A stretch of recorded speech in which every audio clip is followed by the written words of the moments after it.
Well, anyways, my book is entitled Ang Tundo Man ay May Langit Din. Oh! Can I, wait lang. Wait lang. Can I correct someone? Because when you say entitled, it's a totally different thing. So it has to be like titled now. Okay. The book is titled. Okay, the book is titled, okay na? Yeah. So anyway, again, Again, title. the From book top. is titled Ang Tundo Man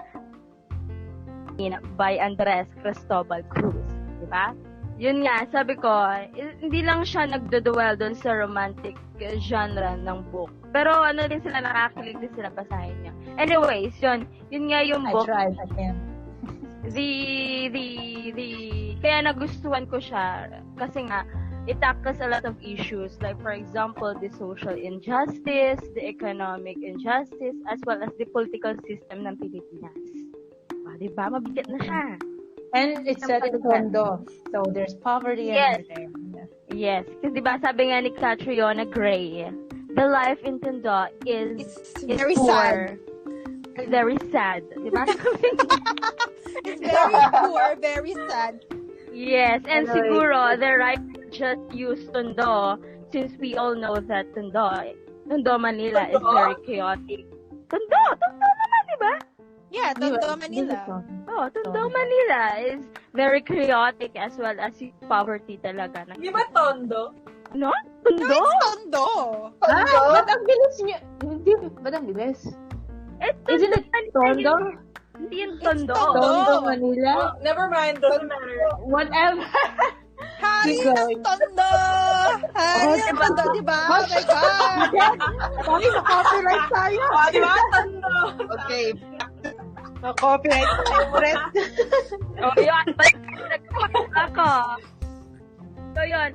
And also, sa opinion ko, the writer wanted to show the different kind of injustice in the Philippines.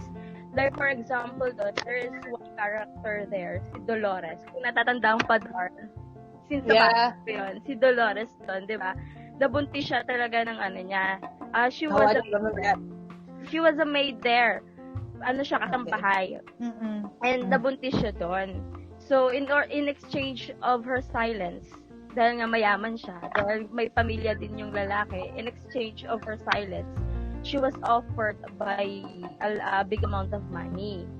And then, since dahil nga the character of Dolores doon is wala siyang education, hindi siya nakapag-aral. So, the character of Mr. Fuentes, yung employer niya na nakabuntis sa kanya, he took advantage na wala siyang education, wala siyang pinag-aralan, na eto yung malaking pera. And also, dahil nga galing siya sa hirap, so for the sake of the child, she accepted the money. And then, yun yung as well as the political system ng Pilipinas. Siguro naman, well aware tayo dito sa Pilipinas regarding vote buying. Let's just not say it. Yeah. Oh, yun. Yung vote buying. Regarding vote buying, which is, in exchange of your vote, babayaran ka nila.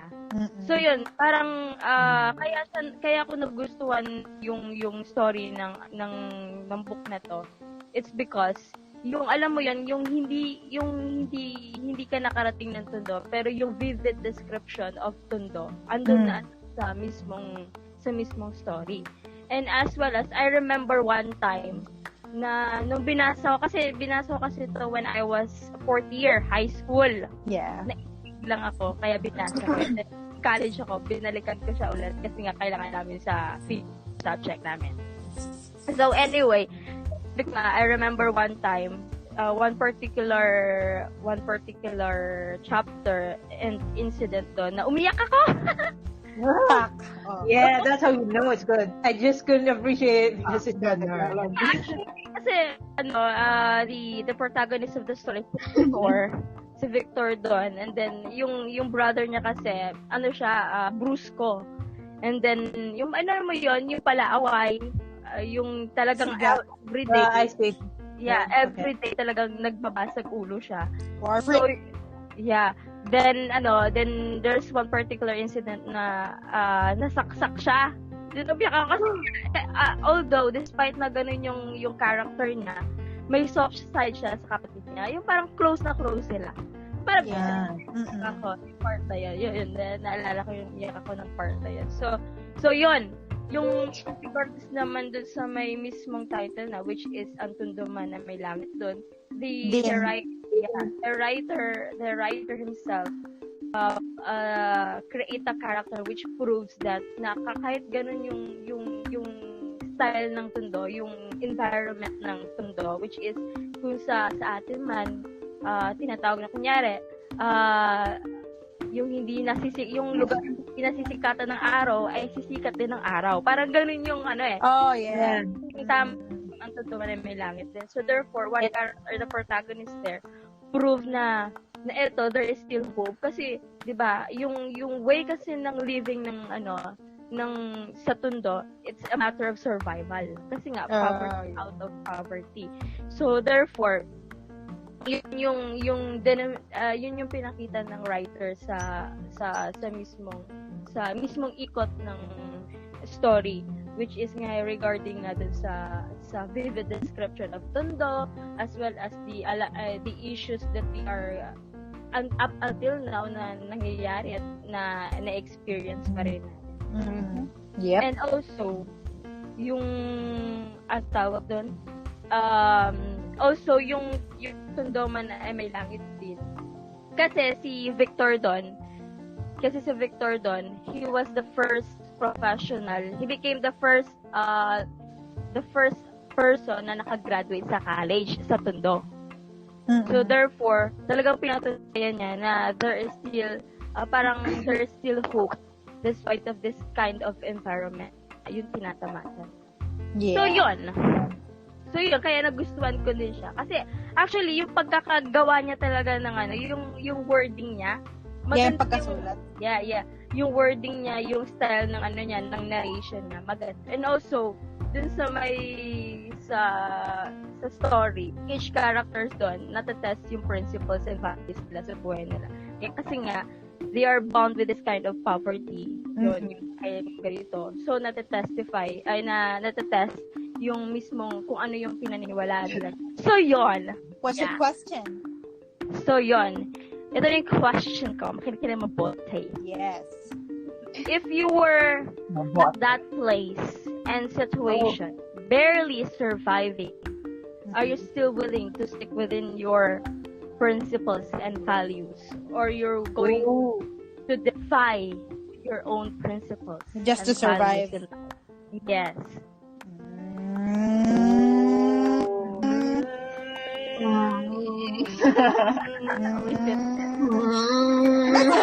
Wait lang. Are you guys...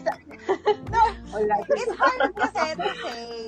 Kasi, it's very hard to say because we don't know what we can do kung wala tayo doon. Alam mo yon? Yeah. So, imagine yourself na nasa situation. Mahirap pagsalita kasi, alam mo yon? Mamaya sabihin mo, I will stick to my principles. Pero pag nandun ka pala, hypocrite ka, hindi mo pala kaya. You can blame them. Kailangan nilang food. At saka may anak siya. Well, it kind of depends on what your principles are as well. Hindi, halimbawa sa boat buying, kailangan mo yung pera. Tatanggapin mo ba yung pera? Yung suhol nila, tatanggapin mo ba? And actually, parang yung life ng mga tao doon sa Tundo, hindi sila nag-hesitate na tanggapin yun. Kasi nga, they need money to survive. Yun na nga. So yun, are you willing to parang stick yung with sa Dorothy Must Die. Yeah, exactly. May ginawa kang mali.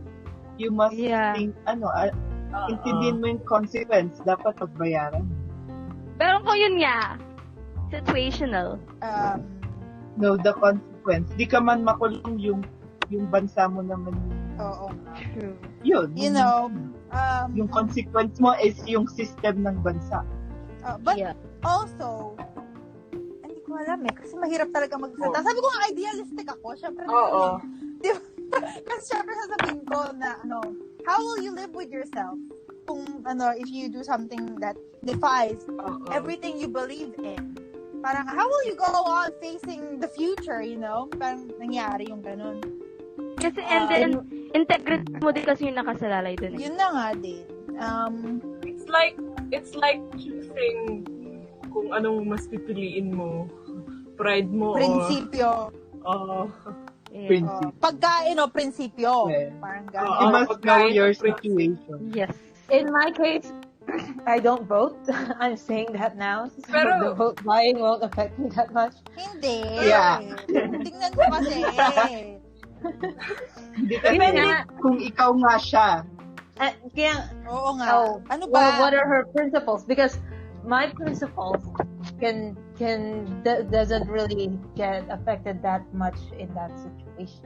O ganito na lang. Again. Is there a time na test yung principle? Yes. Yes. Not, yes.